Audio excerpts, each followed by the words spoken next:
warahmatullahi wabarakatuh. Saya Yesi Aprilia Yunanda, NIM 1977723.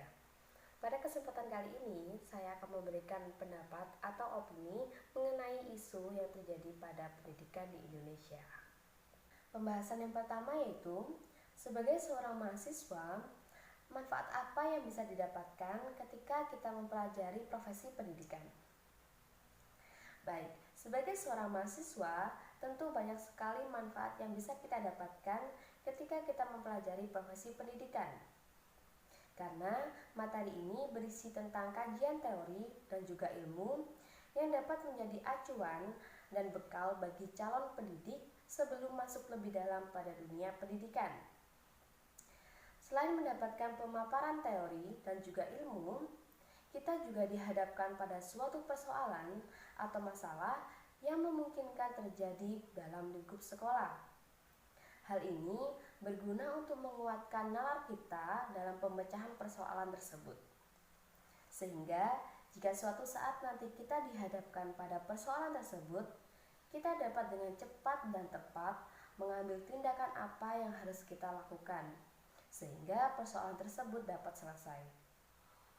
Selain itu, kita juga dapat menjadi guru yang profesional dan berkompeten. Yang artinya, selain kita memiliki keahlian dalam hal mengajar, kita juga dapat merancang proses pembelajaran kepada siswa, melakukan evaluasi atau penilaian kepada siswa, dan juga membimbing siswa. Dan juga kita dapat menerapkan karakter atau sikap apa yang harus kita terapkan pada diri kita sebagai seorang pendidik. Karena pada dasarnya pendidik adalah panutan bagi peserta didiknya. Jadi secara tidak langsung, apabila kita memiliki sikap dan moral yang baik, maka peserta didik kita akan menirunya. Jadi inti dari mempelajari profesi pendidikan ini adalah menjadikan kita, yaitu calon pendidik, lebih bertanggung jawab mengenai tugas kita sebagai seorang pendidik.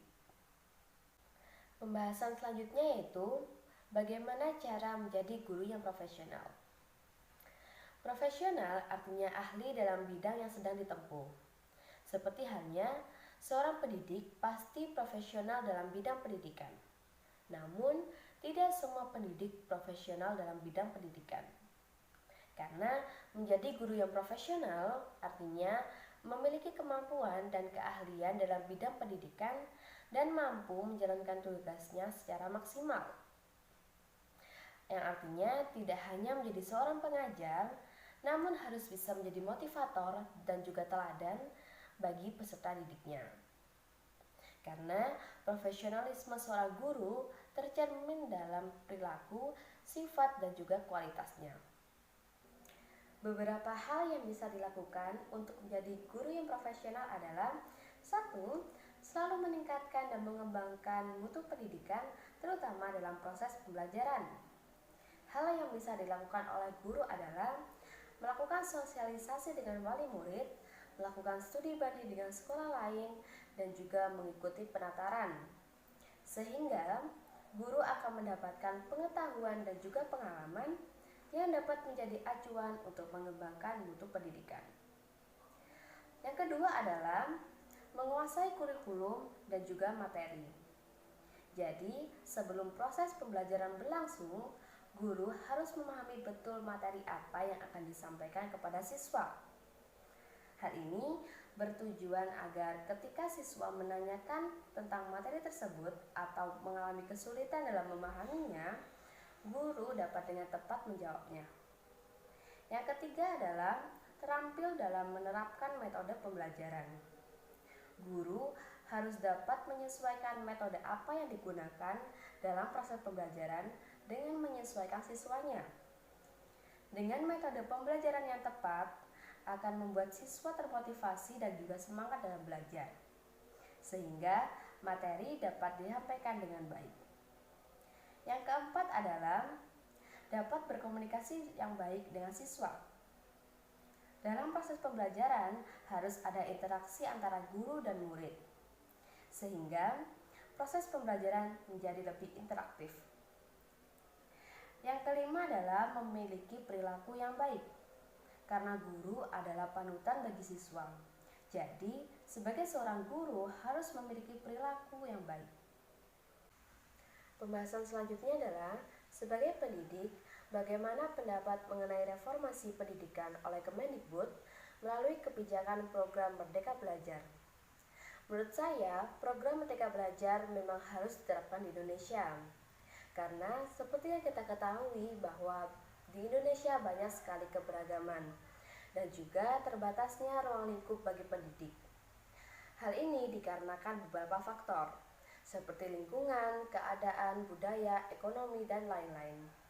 Sehingga dengan program Merdeka Belajar ini menjadikan kami para pendidik lebih bisa meningkatkan profesionalisme dalam merancang proses pembelajaran dan menyesuaikan dengan keadaan di mana kita belajar.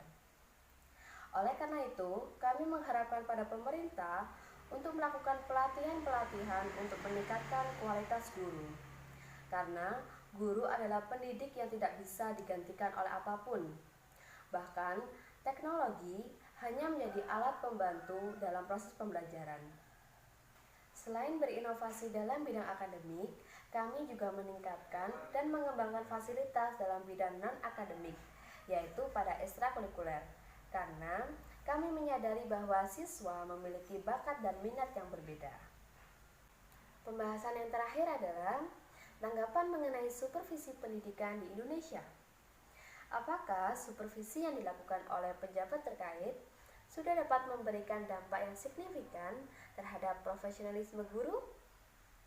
Jawabannya adalah iya, karena kegiatan supervisi adalah bagian dari peningkatan profesionalisme guru. Supervisi adalah suatu kegiatan atau usaha yang dilakukan oleh supervisor, yaitu pembina, pengawas, atau kepala sekolah dalam meningkatkan dan mengevaluasi hasil dari proses belajar. Sehingga kegiatan supervisi pengajaran ini wajib dilakukan ketika menyelenggarakan pendidikan. Karena proses belajar merupakan proses interaksi antara guru dan murid dalam penyampaian materi. Sehingga supervisi ini bertujuan untuk mengevaluasi dan memperbaiki kinerja guru. Ada dua kategori kegiatan dalam supervisi. Yang pertama yaitu supervisi yang dilakukan oleh kepala sekolah kepada guru.